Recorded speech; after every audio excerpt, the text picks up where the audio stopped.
Fox News alert, brand new allegations of plagiarism piling up against Harvard's embattled President Claudine Gay as the Ivy League university faces growing calls for action in light of the serious accusations. Yep. Welcome to a brand new hour of America's Newsroom. I'm Dana Perino. How you doing? How you feeling? Great. All right, that's right.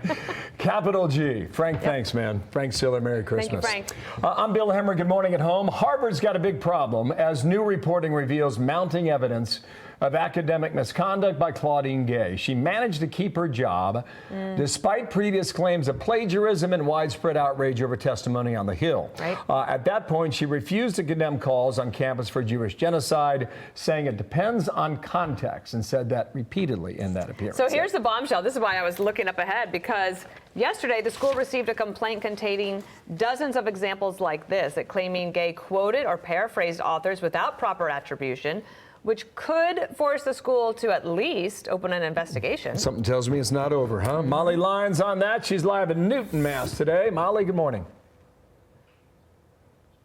Good morning, Bill. Good morning, Dana. These additional allegations of plagiarism by Harvard's President Claudine Gay are coming from reportedly a professor at another university who, quote, requested anonymity for fear of retaliation. This, according to the Washington Free Beacon, noting that Harvard University received this complaint you're talking about on Tuesday, detailing over 40 alleged cases in which Gay quoted or paraphrased authors without proper attribution. Examples are described as, quote, missing quotation marks around a few phrases or sentences to entire paragraphs lifted verbatim. We reached out to Harvard for comment. We have not heard back. Gay recently survived those public calls from notable alumni and donors to resign after she failed to state during a congressional hearing that calling for the genocide of Jews on campus would be against school rules.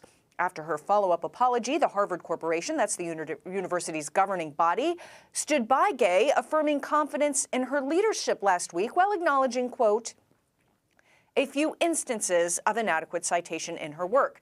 The student newspaper, the Harvard Crimson, has reported extensively on the allegations against Gay, including noting Harvard's guidelines on plagiarism. And the Boston Globe editorial board writes, did Claudine Gay plagiarize or not? Harvard should be clear. And also in Cambridge, MIT, the Massachusetts Institute of Technology, joins this list, added freshly to the updated list of more than 24 universities being investigated by the U.S. Department of Education for discrimination in the wake of Hamas's October 7th attack on Israel. Dana, Bill? Thank you, Molly. Molly Lyons there in Newton, Mass. I said the story's not over for a reason.